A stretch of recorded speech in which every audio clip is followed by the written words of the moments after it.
So we're here today to talk about progressions of multiplication with Kyle and John.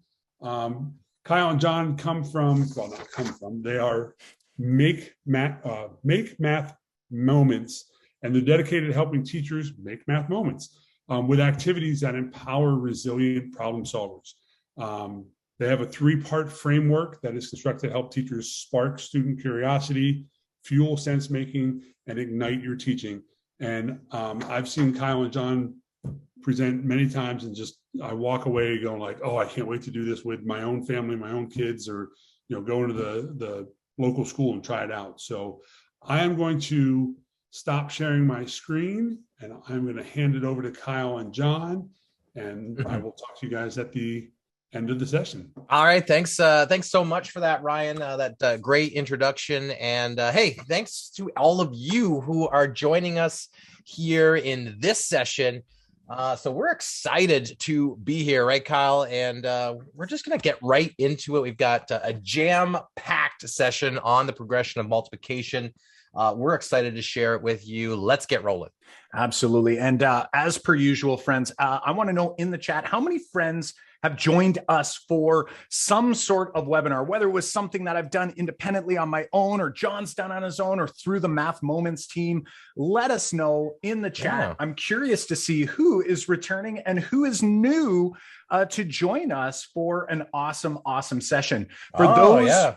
Yeah, look at this. We've got some friends who have been there before. If you've been with us before, you know that we have always way too much planned. And this is only 60 minutes, so just get ready for that. Sometimes we talk a little fast when that happens, but we do want you to guide us here. So please be interactive in the chat. Let us know if there's a spot you want us to dig into a little deeper. Hey, say, hey guys, slow down. Just stop for a second. Let's dig in here. We want to try to meet the needs of as many educators as possible, just like we want to do with our students in our classroom. Okay. So please be vocal with us.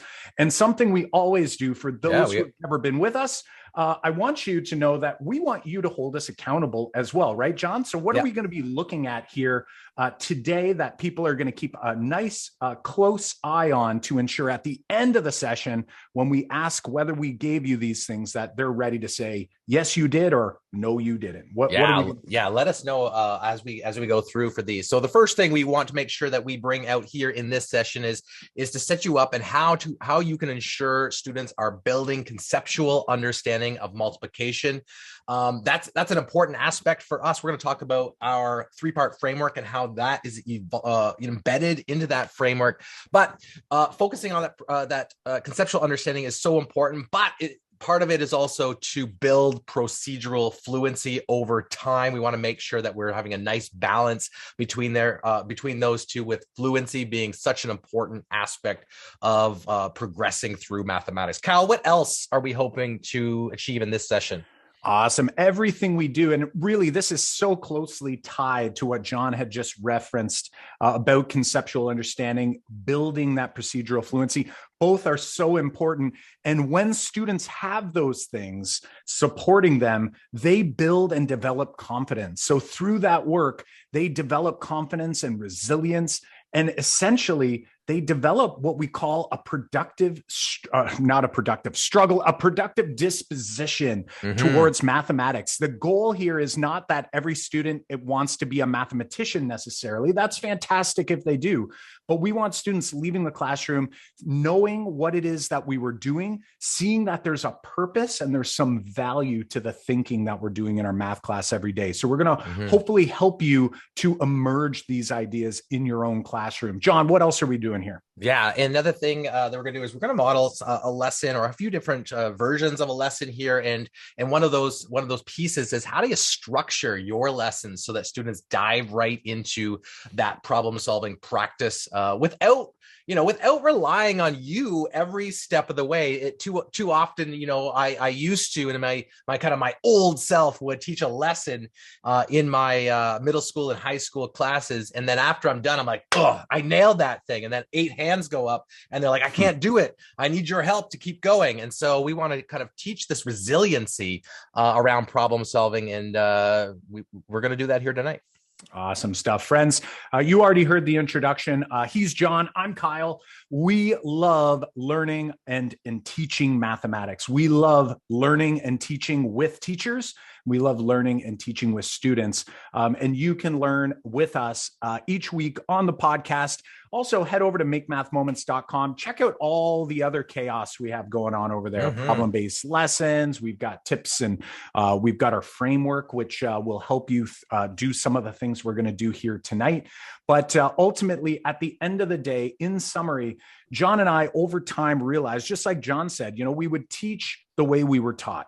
Okay. And there's nothing wrong with that, right? Like, that doesn't make us bad people. It's just that the way I was taught at least appeared to work for me, or felt like it worked for me. But as soon as I got into the classroom, I realized that that didn't work for other students who maybe weren't like me. And that's a big problem. And over time, we sort of developed this 3-part framework where we talk about how we can spark curiosity in our lessons, how we can help students to fuel sense making, and what are the teacher moves necessary. And really all we've done is we've gone out there to some of the most amazing researchers out there and awesome influencers in math education. We've sort of taken the things that work really well that these different people are sharing, and we've kind of boiled them down in order to get this framework that would help us have more consistent lessons. Because what we realized is that, in math class, we can actually build powerful math moments. It's not luck. And we realized that over time, if we had a framework, if we had sort of some key tenets that we wanted to focus our lessons on, that we can make these moments consistently, instead of thinking it was just a lucky day. Like, hey, it was just one of those days where the kids were on and I was on, or, hey, everything just kind of came together and it was just by chance. We want to do this more consistently as often as we can in our math class. So tonight we're hoping to be able to do these things, and we're going to be talking through this idea of multiplication. And we're going to kind of flip it, John. Would you agree? Like, we're going to almost create this as more of like a bit of a math moment lesson, but for teachers, right? Like, it's not going to look the same for students. We're going to be going through a big progression, because we know you have so much prior knowledge to bring to the table here. It's going to look very different for your classroom, but we want to take the elements of the 3-part framework and we want to bring it into this presentation here today. So, John, what do you say we start with like a provocation? What do we? Let's get right into it. So Kyle nailed it right there. That we're going to show you some kind of behind the scenes of how to think about math problems and how to kind of organize them. But we are going to do it through a problem-based lesson that we've built and that we've used in our own classes. So we'll use that as our framework, but keep in mind that we'll share with you at the end or some resources of where you can go and find this lesson if you want to use this particular lesson we're going to do here with you tonight, and more. We've got lots of problems there that kind of follow this framework that we're going to model for you here. So we would definitely want you to put your teacher hat on and think about how you can use the ideas that we're talking about here tonight in your own classroom. But also there's going to be parts, right? Like just in a moment, we're going to ask you to kind of be our student this evening and pretend you're in our math class for parts of it. So we'll be flipping between those two aspects as we go through this session. And hey, we don't want to waste any more time on introducing this idea, because Kyle, we've almost only got 45 minutes left to cram in all of the nuggets that we've built in here. So Kyle's going to hit the button here and he's going to put up a picture on the screen. And what we want you to do is, when he shows that, we want you to get your thinking caps on as a student and get your typing fingers ready. We want you to get in the chat. We want you to start going like, hey, what do I notice and what do I wonder? Okay, so what do I notice and what do I wonder? We want you to answer those two prompts in any order you like. Okay, so and you can also just like hit enter as you think of these things, and it could just flood the chat. We've got how many people? If I look, almost two. We got 274 people here tonight. So this chat is going to flood in just a moment here. So Kyle, here we go. Get your typing fingers ready. What do you notice and what do you wonder? Hit that in the chat Go for it, Kyle. And for our friends who may have seen this prompt before, all right. So we always like to put this little, and this is the same for our students. We would say it's been a while since we've done this one. Yeah, do not rob the thinking of others. So if, let's say, maybe you've even used this prompt before, because this is something that, you know, we sort of co-constructed with a bunch of different other math educators out there. But have a look and join us in this wonderful, wonderful experience. If, let's say, you've used this task before, and be your student if that's who you are right now. Okay, so here we go. Let's have a look here. We're wondering, what do you notice? What do you wonder when you see this image here on the screen? And don't stop. We're going to just flood it right here. Someone's saying, is it real? Nice. Let's hear it. Here comes the flood. It kind of slowly builds and then it just goes boom. People are getting their typing fingers ready. What do you see in there, Kyle, so far? All right, I saw a row of donuts, lots of donuts, a huge array. It's super cool when students bring up like math terms, like, an array. It's great. But like, remember though, we're asking kids what they notice and wonder. We're not limiting to math terms or math ideas. That's one thing that, John and I used to maybe make that mistake, is we sort of shut some students' thinking down because, we're like, can we get like some more math questions about this? And we don't want that. We want to just get a conversation going here. John, hit me with some more here. You can jot them down here. Someone wants to know if it's delicious. We've got how many donuts there are. They notice rows and columns. Someone wrote in volume. And here's another. I noticed an array with some more donuts. How do they carry that? I wonder. Who is eating those donuts? How long did it take to make all of them? Somebody says it's an uneven array. Bobby Lynn is very curious whether they are gluten-free donuts. Bethany says, like, Kyle, how many calories would that be? Somebody wants to know if they're hungry. I haven't even gotten down there because it's like there are still 99 more messages I haven't read yet. Holy smokes. Buy it? Like, is it possible to buy that, or is that real? Right? What are we going to do with all those donuts? Is there someone holding the bottom? It's a big box. I'm going to scroll right to the bottom now. I like this one. Someone said, is it legal? Like, is that even legal? Can you even do that?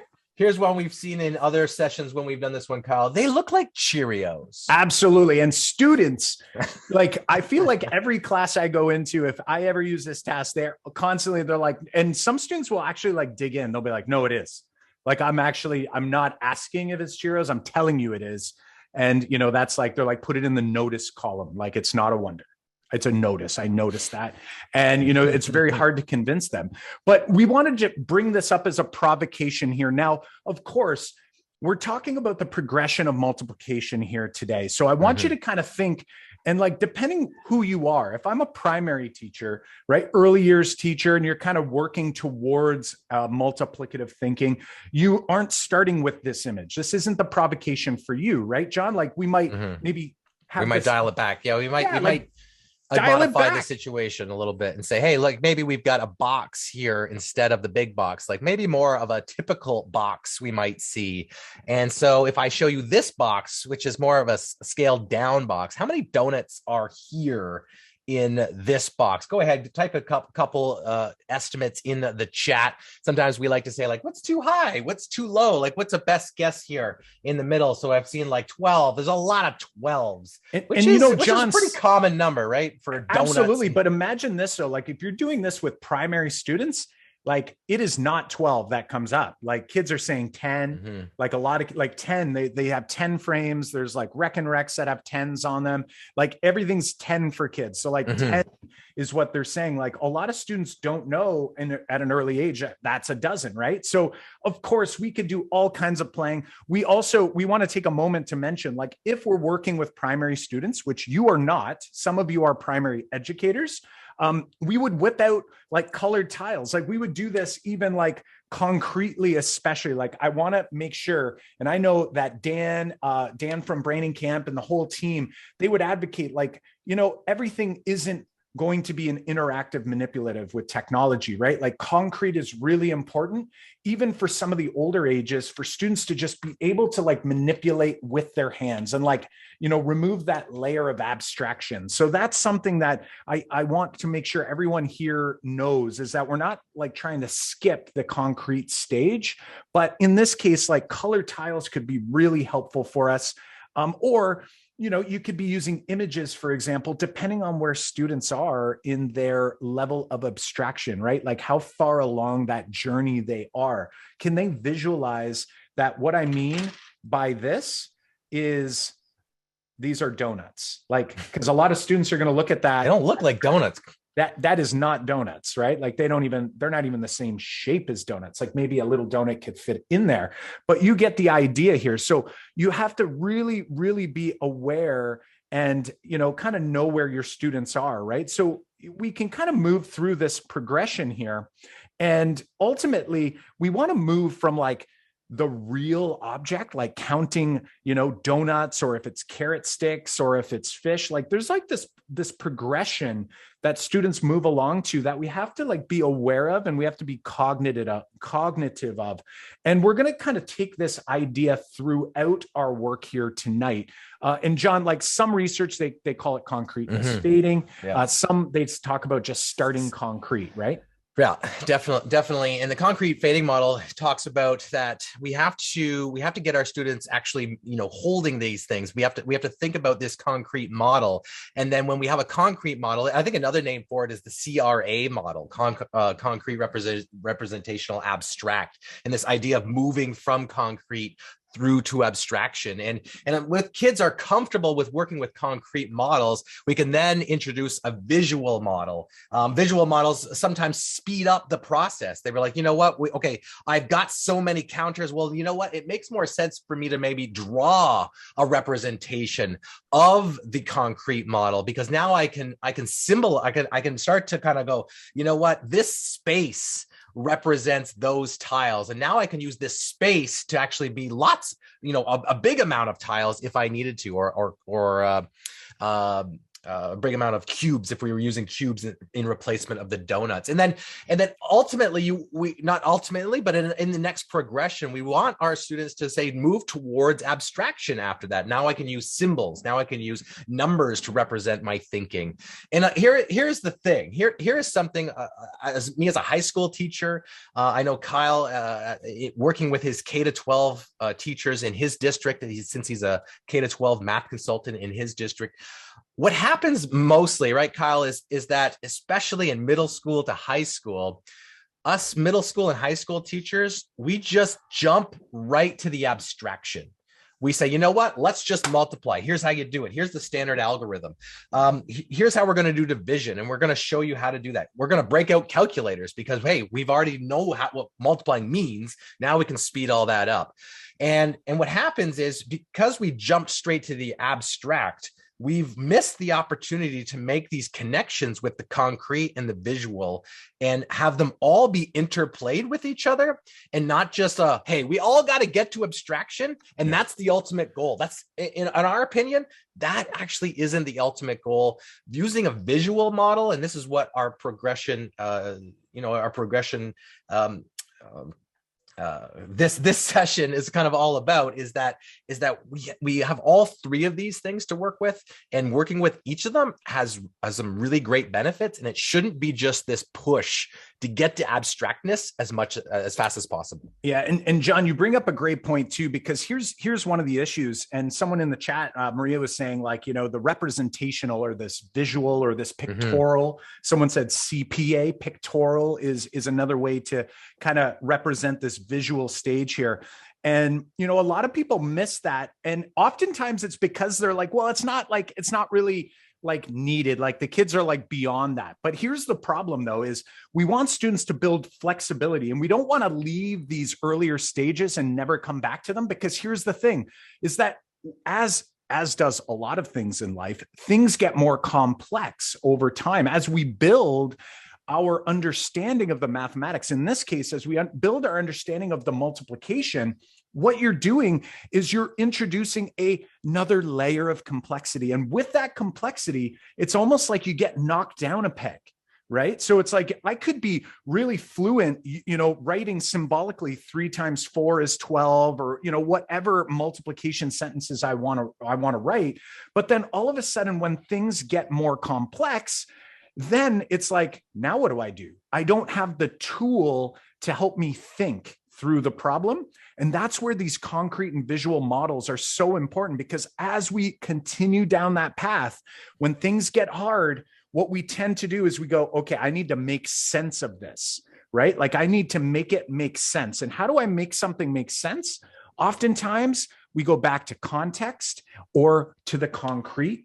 And, you can use a visual to represent the concrete as well. Like a lot of people can do that and be in that stage. So, you'll see here, this student might be really fluent in thinking abstractly.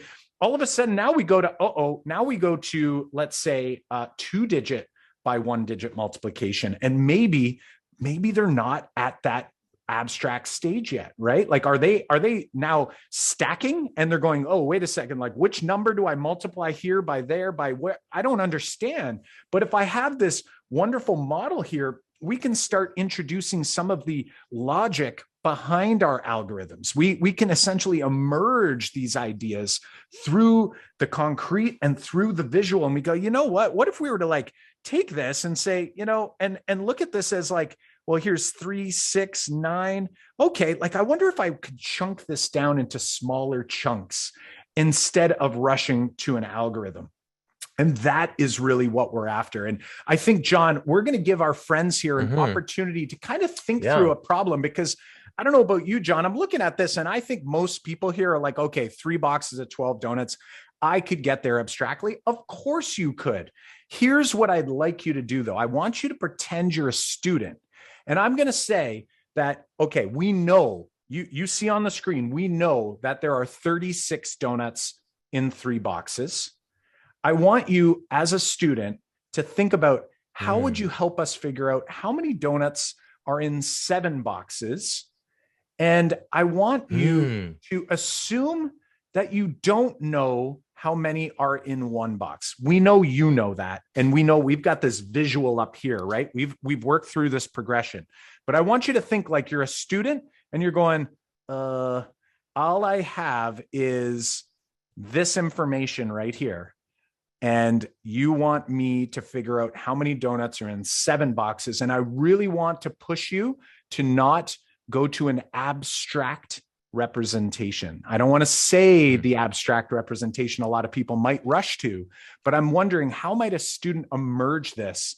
And John, what do you say we get them into Brainingcamp? Yeah, let's get some Brainingcamp manipulatives happening right here, Kyle. So I think you're sharing your screen, so you might want to bring up the Brainingcamp app and do a share, right? Do a live share here. And so folks, this is the moment where you wanted to have redeemed your code. I saw some messages in the chat. Hopefully we got things organized and worked out over there.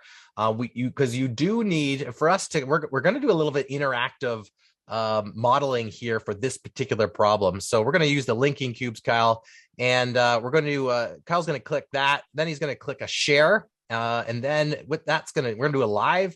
And then from that live, we're going to, basically, it's going to give us a special code here. So now on your screen, if you go to brainingcamp.com and you're logged in, okay, so if you're logged in, you created your trial account, you're in, or you have an account, you're logged in, then what you can do is you can join us. So this code right here, Kyle, you might want to toss that in the chat as a copy and paste job there. Put that in that little go spot, share code spot up in the top of the Brainingcamp website. That basically is going to connect us all up, and you're going to get a copy of our screen, which is just a blank linking cube screen. And we're going to ask you to solve this problem. Okay, so I'll if you drop it in there, I'll keep copying and pasting it, Kyle. So those screens you can see at the bottom of Kyle's screen. Now, when you're a teacher, so let's put our teaching hats on for just a moment. and you're running this, let's say you're doing this in your class and you're running this from your podium, and your students all have devices, they all would then have this screen in front of them. And you can see at the very bottom, all of the screens of all of you, these are all the students in here right now who have put that share code in and connected us all up. So we can see the screens of our students at the bottom of what modeling is happening at that time. And Kyle, when you click, I believe, load, if you click one and load, that will load it to the main screen for you to look at. And then at the top, you can click close, and then that will go you back to where you were. So that's an important kind of teacher move. But I think, Kyle, at this point, I'll keep kind of refreshing the share code into the chat, but you might want to bring up the question that we want everyone to model on their screen, because we actually want you to try to answer this and show thinking using these Connect cubes. So again, the problem here that we want you to work on here is there are 36 donuts in 3 boxes. Your job here is to try to model and show some thinking about how many would be in 7 boxes. So that's what your job here to do on your screen. And we'll monitor the bottom screen there, your work, and then in a few minutes we'll come back and we'll kind of do a debrief and a consolidation here on what we've seen. Yeah, I'm gonna do a little bit of monitoring here. So this is part of the work we do in our framework, is really the 5 practices. If you haven't read that book, it's a book you want to definitely be reading, because we put this into action. We want to see what people are thinking, and we want to start thinking about like which student solutions might we want to draw on. The part I really like about this is a really great way to sort of see it happening in the moment, which is something that is easy to miss when you're doing virtual teaching. I'm sure everyone's either done some virtual teaching, maybe some are still doing virtual teaching right now. And it's like to be able to see the thinking, like I'm going to pull something up. I think this is pretty cool because I see this, and I just want to say, like, before we did this session today, I told John, I went in here and I was anticipating what we might see students do. And you tonight are our students, and maybe you're thinking like a student, like, which is great, because I think that's really important. Put your head in the head space of a student. I see this student, and like right here, right away, I notice 10s and 2s. So I can make an assumption here that this student is using partial products, or at least the formation of this partial product strategy to kind of go, okay, well, if there's 12 in every box, I've got 10 and 2, or maybe they pulled out 36 and then they grouped them going, well, if it's 3 boxes, maybe they fair shared 10 to here, 10 to here, 10 to here, and then the leftover 2, 4, 6 over here. I really didn't see how that happened. I'd have to have that conversation with the student, but this is great for me to be able to see that thinking. So I'm like, okay, I might draw on that student's work when we consolidate here. Now I'm curious here, now that people are creating this scenario, I'm really curious about how they're actually going to come to a solution here. If you're brave and willing, I also want to bring something up. Like I see this person, number 63, wonderful name, by the way, number 63, like you can do a text box if you want to like describe to us like what you did. You can do that as well. So you could say like, first I started with, blank. That can help us as we're kind of floating around with students in the classroom. They would just verbally tell me these things or tell us these things. But here we would want you to sort of share that information with us because some of this, I'm not seeing it as it happens. While you're monitoring, Kyle, I'm gonna take over the screen just for a moment. I'm just going to. I think there's some questions about like on the teacher's side. How do I do a live? Like we're doing a live. So Kyle, if you're still working at this particular problem, keep going.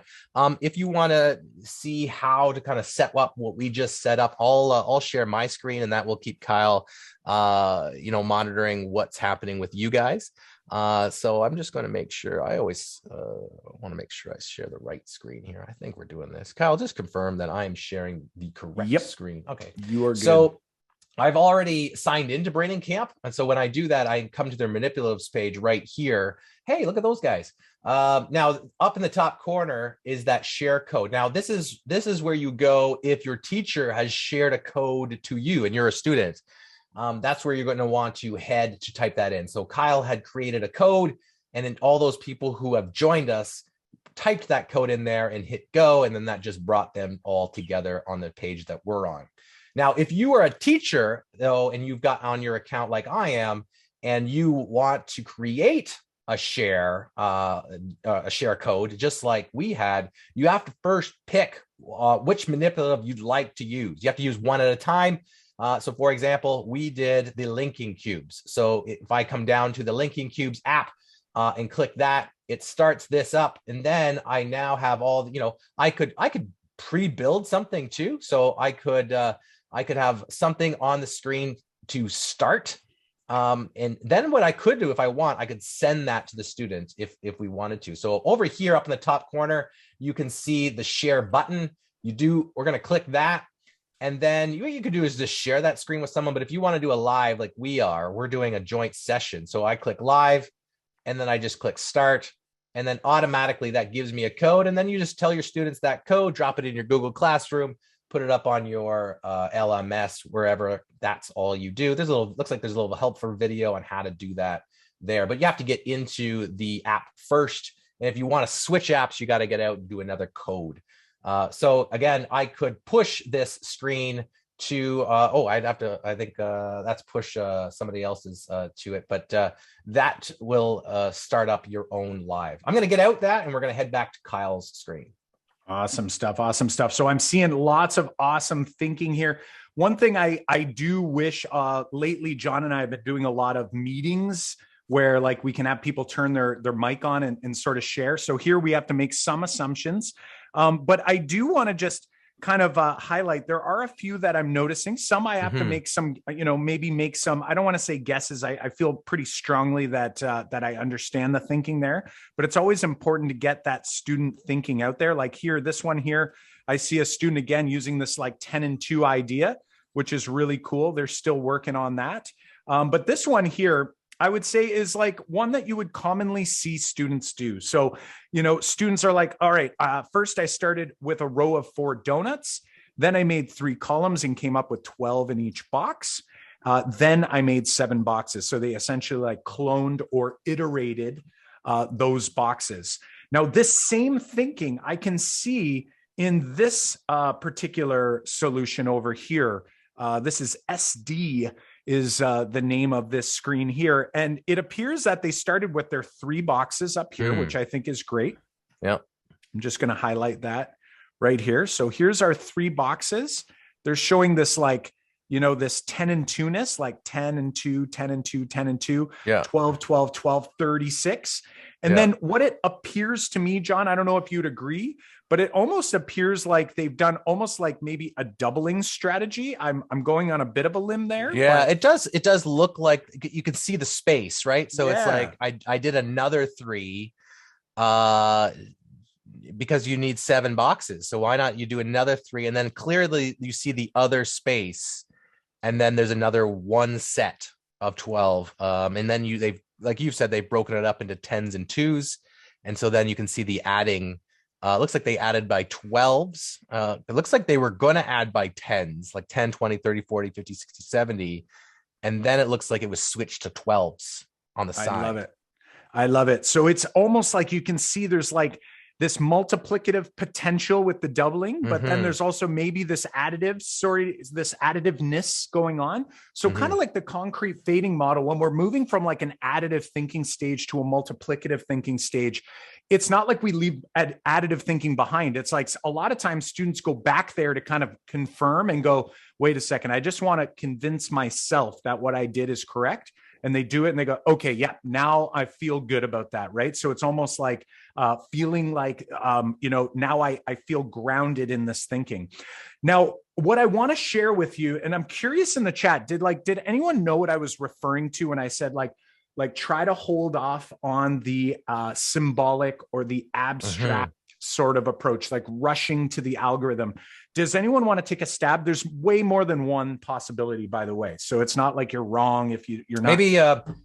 Maybe throw the question back up, and like just seeing the question to me automatic, like, me being a math teacher, and like we have a bunch of math teachers, seeing that question kind of is very formulaic in the sense of like, how do you solve that problem?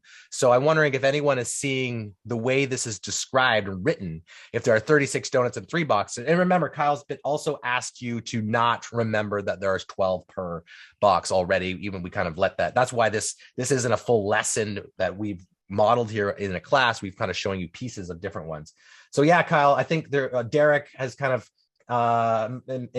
Michelle has kind of got into this where we're leaning towards here on proportions, creating proportions, solving ratios. And I think we've got finding unit rates. This is kind of the realm that we've found ourselves in after looking at some early ideas of multiplication, is that typically this is a problem that we would normally solve by setting up a proportion, right? We would say, hey, look, I'm going to identify the two things being compared. I'm going to set up my, 36 and 3. Well, okay, the 36 donuts, that's one piece, 3 in the other. Okay, well, now I'm looking at, well, how many of these things is the same as these things down here? So that's that clear set up my proportion model. And Kyle has shown you this abstract version of solving this problem. Yeah. So like if you look at this right here and you go, okay, wait a second. If I rush here, I can get an answer, and that's fine. And here's the other thing too, I should have also mentioned, is we typically want students not using a calculator. We're going to make the numbers at least friendly enough where they can use models and strategies to get there. So here we've got this great tool. We're using a digital tool. You might also have concrete manipulatives to help. But in reality, it's like, think of what would happen. Some people like resort to going to this cross multiplying idea. Right. Because scaling from 3 to 7 isn't pretty. No, exactly. Right. So it's like, I made 7 intentionally to be a bit of a jerk, but think about this student over here who doubled and then added one group. Like, that's super intuitive. Like, it just feels right. It feels natural. Yet over here, look what happens if I was to just cross multiply, or even to use algebraic thinking and go, okay, I'm going to isolate for X. It still isn't so great. Like, if I look at this, if I cross multiply, people typically multiply this number by that number. So I get 7 groups of 36 donuts. And it's like, why do I want to go so high? Like, that's not helpful to me. That's a lot of donuts. That would be, if you think of the model that's behind you, that's the same as that person taking those first group of 3 12s and then making 6 more of those, right? We have 7 copies of that filling the screen, and then going, you know what? I only want 3 of them. Yeah. I want a group of 3 of them. Imagine computer memory was still really expensive. Like that. What a waste of memory, what a waste of thinking. You've blown this thing up, and then after you go, oh, okay. You know what? Let's now divide it by 3. Now, some people in their mind might go, okay, well, if I'm reasoning here, another way to reason through this would be, I have 36 donuts in 3 boxes. So let's divide by 3 first, which again, cross multiplying doesn't really promote that thinking. Like, cross multiply is like, no, multiply, and then you're going to have to divide something out after. But here it's like, oh, okay, I could go down and divide by 3 to end up right here with this. And then I can multiply by 7, but then I'm still like, now I got to multiply 12 by 7. That still feels like more work than I need it to be. Like, this student was like, I'm going to double you, and then I'm going to add one more group, and I'm feeling really good here. Right. And really what we're doing when we allow students to think and use this reasoning skills is that they start to see that, oh my gosh, there's actually a relationship going on here. And that actually what I have, I can actually do this on even a double number line. And I can start to move from this array over here, more of this array areaness model. And I can move to this double number line where I think about my boxes here, and I think about my donuts here. And I go, okay, well, 0 boxes is 0 donuts. I know that 3 boxes was 36 donuts. And then we have this natural, right, John? They were naturally going, well, I want to get to 7 boxes. And I know that I can double to get me to 6 boxes. So I'm going to have to double over here as well. And now I'm at, oh, okay, like double that. It's not super friendly, but okay, 60 plus 12. Okay, so 72. Okay. And then now here's that additive thinking again. I'm going to add one box and I'm going to add 12 donuts. And oh my gosh, I'm at what, 84 donuts? And I'm feeling pretty good over here. And guess what? I still, look at this proportion. It exists right here. It's still right there. Like you still solved a proportion, but think of the journey of abstraction here. It comes down to what's happening here, Kyle, and what you're modeling. And another question is like, how do you help students understand this? And that's the building fluency part. And when you ask students this question and give them the freedom to use models like this Brainingcamp's model, or like the cubes if you had them in front of you at home in your classroom. What you're doing is because they're modeling it, and then because you as a teacher can do what Kyle has just done and shown it in a different model, like on a number line, and continually using this kind of process of moving between models, what you're doing as a teacher is you're helping to build fluency using models, but also fluency with proportions and scaling. And that's sometimes I think, Kyle, teachers confuse two terms, like memorization and fluency.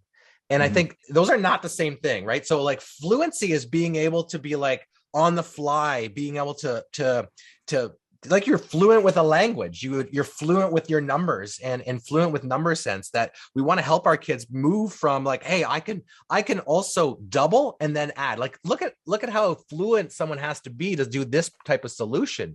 Like, oh, I'm going to double this and I'm going to get 72, but then I'm not going to double again. I'm not going to just follow a procedure. I'm actually going to use some thinking here to go, okay, oh, I want one more group of something I already knew. And that might be the unit rate, right? Like, oh, I'm going to find out what one group is, and I'm going to add one group later. Like being able to use a number line and the model. So basically using the concrete model and then a symbolic model or a visual model here is the job of us to help kids become more fluent with number sense. I love it. And like Rachel right there, singing praises to the understanding piece. And, again, like I was trying to model as you were talking, John, this fluency idea, right? Like some students are like, I'm going to double and then add a group. Like some students are like, you know what, if I figure out how much one group is, then, I'm cool with, multiplying by 7, or maybe I multiply by 5 and then, add another 2 groups of 12 on. Right. Whatever works for them. But ultimately, the beauty is when we talked at the beginning about ensuring that all students are making sense of the math and we're reaching all students, think about every student that can access this math here. Like when you go back and we look at all of the different student approaches, different students took very different routes in order to get there. And this is what tells you where they are in their journey. But if I say, you know what, all you've got is this formula or these symbols, and you don't understand those symbols, then good luck, right? Like they are going to give up. We talked about resilience. It's not about students just like, doing up their bootstraps and working harder. That's not what it is. It's like about us giving them the scaffolds there that are just out of their reach so that they can reach and grab it and go. We don't want it to be way down here where they're not actually pushing their thinking. We want to make sure it's just enough for them to like get a little better and a little better and a little better. We can't try to get them reaching here if they are this far away, right? And that is the power of these models and tools such as these concrete and digital manipulatives that we see here. All right, I'm going to end this session, John. What do you say? Yeah, let's end that. Boom. Let's start up another one. We want to go. I think at this time we want to go back to our first. Let's do that. Let's do the first prompt, the big box. All right, let's get you thinking again. We talked about the big box. The question for you is, how many donuts do you think are in the box? I want to get some estimating. John had mentioned earlier as well, like, you can like ask for like numbers that are too low, numbers that are too high. I want you to think about that before you pick your estimate. We always want to help frame the estimate with students. But tonight, I want you to only share with us when you are ready. And actually, maybe we're going to hold you back from sharing yet, right, John? We're going to have let's do an explosion. Yeah, let's have a chat explosion here. So right now on the screen, we want you to try to, Kyle said, in your heads, think of a too high, a too low, what's wrong, what's right, or what's two wrongs. And then when in the count of three, in a few moments, we're going to say now 3.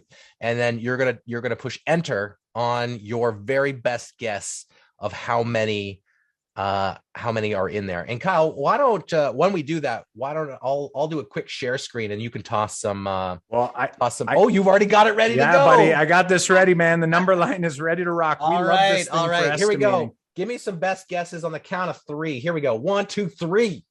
All right, let's see what we got. All right. So I'll give you some low ones first, Kyle. So this is a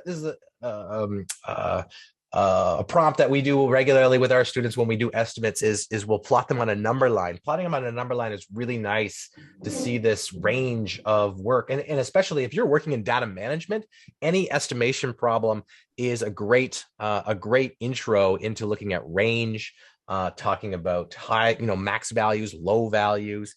You could even get into, the mean, median, and mode from estimates. So many great ways you can model this. Okay, Kyle, the lowest I'm seeing, I saw a 124 as a low. I'm seeing a couple 200s that are also down there. But all right, I'm going to have to adjust. A lot of 500s and 600s. I see a 676. Highest I have seen so far is an 840, an 840, and a lot of 600s. 450, Kyle. Lots of 600s. 636, 900 even. Can you fit that on your number line? Sure can. The highest I have seen now is 1,152. Not sure if you can get that on there. A low is 300. Another 200, a 550. Okay, let's do one more here. 657 to be precise. There you go. So close. But John, one thing that I'm noticing here is there's definitely a cluster like more around here. Mm-hmm. However, our range is wide. And I bet if we went through this chat and we actually went and grabbed more specifically, and also maybe even if I, zoomed in, let people kind of like, count maybe like how far from here to here, if like there would be probably more precise estimates coming our way. It is so fantastic with students that when we give them this opportunity, as we gradually release more information, what we see is that these start to get tighter. Like you start to see things come up and get tighter and tighter. I'm not saying that the answer's here. That's not what I'm saying, but just over time, we see these clusters getting closer and closer. And it gives students a little bit of like skin in the game, right? Like they're there and they want to be a part of this. So, John, I'm wondering, like, what if we were to give them a little bit more information? All right, let's give them a little more information. Let's see if we can tighten this up. I want to tell you that actually in this particular box, there is actually 32 columns, 32 columns of donuts here. There are 32 columns of donuts. I wonder if you want to update your estimates. Let's see what we have with your updates, my friends. Okay. Yeah, if you want to toss a new number in there, knowing that there's 32 columns of donuts. There's a couple new numbers coming in here. We're looking at 640, 700, 640, a lot of 640s, 680s. All right. What else we got here, Kyle? Oh, very, very cool. So I just want to sort of, leverage this tool here. So if there's 32, I'm going to spread this out a little bit. There we go. 32 columns of donuts. Do you see any new estimates out there, John? 32. Well, the new ones, I was reading them out. So there's some 640s. That seems to be the most common number floating. I saw a couple thousand in the thousands as well. But around this, there's 480, 640, 768, around down that, but there was a lot of 640s. Awesome. Awesome. All So right. I'm telling you right now as well, let's see. And I'm wondering if you can, without a calculator, if you're able to model this somehow, and we're going to promote like or demote the use of like just like a standard algorithm, like a stacking algorithm. I want some understand. I want to see your thinking here. Okay, we're not saying algorithms are bad, but we want to like convince even the most skeptical critic. Okay, like you know your most skeptical person out there. How are you going to convince them? I'm going to tell you that we have 25 rows of donuts as well. 25 rows, and I'm wondering. I'm sort of helping to highlight our rows and our columns here, and I'm wondering if anybody can like use this, if it helps you visualize your like if it helps you visualize what the total number of donuts will be here. I don't know about you, John, but I feel like I'm like almost visualizing what's going on here. Yeah, I can see. There's some new numbers coming in, Cal. 800, 750, 800. Holy smackaroonies. Here's one from Anna. She's kind of broken it up for us. She did 32 times 10 and then 32 times 10. So right now you just did 32 times 10 right there on your screen. And then 32 times 10 again, she said. So that's you doing now exactly what you're doing again. That's another 32. Well, it hasn't been, you've done 30 times 10 twice. Yeah. She did 32 times 10 though twice, and then she did 32 times the 5. I love it. I love it. And the big thing here, and of course tonight, like we're not just going to show students this, we're going to let them explore it, but we're working with educators here tonight. So we're just trying to make this as meaningful for you as possible. With students, we want to give students the opportunity to do this work and probably concretely before they're working with a digital tool. But we really want them to get the sense of like, oh my gosh, this is how multiplication really works. And you can almost see here, like, oh my gosh, I'm going to have like, look at that right there. I'm going to have one of those. And I'm going to have another one of those. Holy smokes. And we can actually sum this up and see the multiplication. Now, the beauty is what I heard John say, and this is like sort of our stacking, you know, this stacking approach of like 32 times 25. You said that someone did 32. She did 32 times 10 and 32 times 10 and then 32 times 5. Look at that. So we have this chunk right here, 32 times 10. So here's 10 by 32. We have it again. But here's our standard algorithm. And if we really look at this, basically what we have is we have like 30 times 20. Like, look at this, 30 by 20. And I'm going to do this intentionally backwards for you. Like if I look at that, I see 600 here. This 30 times 20 right here gives us 600. There's 30 times 20. This is 30 plus 2. This is 20 plus 5. And then we look and we go, well, wait a second. What do we have to do next? Well, I mean, I have like a 5 times 30. Look at this. Like here's 5 times 30. Oh my gosh, 5 times 30. What's that going to be? Holy smokes. 5 times 30 is going to be, oh, geez, Louise. I've got, what would this be? I've got 30, 60, 90, 120, 150. Look at that. Holy smokes. Not too bad at all. Then we look at, wait a second. Now I have 20 times 2. Look at this. I've got 20 times 2 right here.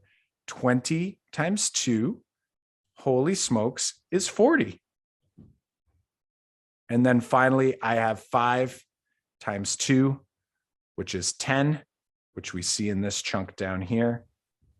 And all of my parts can be added up to get a total of 800, just like all of you've done. And at the end of the day, most of my students when they come into secondary, I'm sure, John, you feel the same. Like any students who know the standard algorithm, they have no idea that this is what it actually looks like. And they're unable, like they also don't realize, John, as well, like if I have 32 times 25, that like what we just did with the standard algorithm was we did this. We decomposed these numbers. Well, you did, yeah, and which is the distributive property. Really nicely done. Which, exactly. So we did 30 times 20, which is, oh my gosh, that's 600. We did 30 times 5. Holy smokes, that's 150. We did 2 times 20, which is 40, and we did 2 times 5, which is 10. Yeah, like very nice. And that translates translates up. Like this is one of the nice things about using the CRA model or concrete fading model in not skipping the visual representation or the concrete representational and jumping to abstractness, and especially middle to high school is because you get to, when you work with these models, students will become very fluent, stretching not from elementary school and multiplying 2-digit by 2-digit numbers, but this model has legs, right, Kyle? This model will stretch into future grades. Kyle, I'm just going to share my screen quick. I built an algebraic version of the one that you were working on here, and you can see some parallels here. So when we get to high school, you can see my screen, Kyle. Yep, sure can. So over here, this image here is what Kyle was building, right? 32 times 25. 2-digit by 2-digit multiplication. When we get into middle school and high school and we start to work with algebra and we think, okay, well, I'm gonna multiply or represent multiplying two binomials as in algebra, you can see with the same exact model here, using the distributive property and using this area model in these algebra tiles to multiply, say, 3x plus 2. Like think about this. This model is using this group of tiles, this base 10 blocks, to be 10, 10, 10. And then all of a sudden, if you know what, maybe we want to change it. We don't want to work with base 10. We want to work with base 12. All of a sudden, the model pretty much stays the same. We could also say, hey, let's work with base X. And all of a sudden, I now have the exact same model, but now I have X, X, X. Like that's 3X plus 2. And I'm multiplying it by 2X plus 5. And if X is 10, this calculation comes out to be 800. Like it does. If X is a different number, I promise you it does, John says.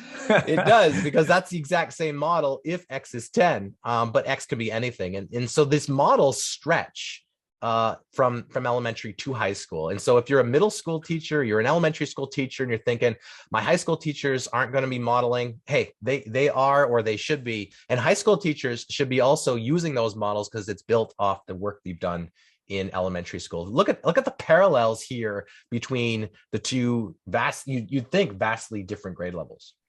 Absolutely. And, again, I want to preface or I guess reiterate what we had described at the beginning is that, this is a very different experience for educators than for students. Like it would take us a while. Like we can't rush from, area like multiplication of, with base 10 blocks all the way into algebra tiles. You have to figure out where your students are, and you have to work at that pace to get them there. But what we're really trying or hoping that people see is that these models are so important. Like I feel like as students get into middle school, teachers feel like, no, they need to now do everything symbolically. Like that is what growing up is all about, or that's what rigorous math is. But in reality, we want to ensure that students don't lose a sense of how the mathematics works. We don't want them to just trust us when we tell them that this rule is this because of this. Right. We want them to experience it, and we want them to go, you know what? This is the answer, and this is why. I know why, and I feel confident in the answer that I'm sharing there.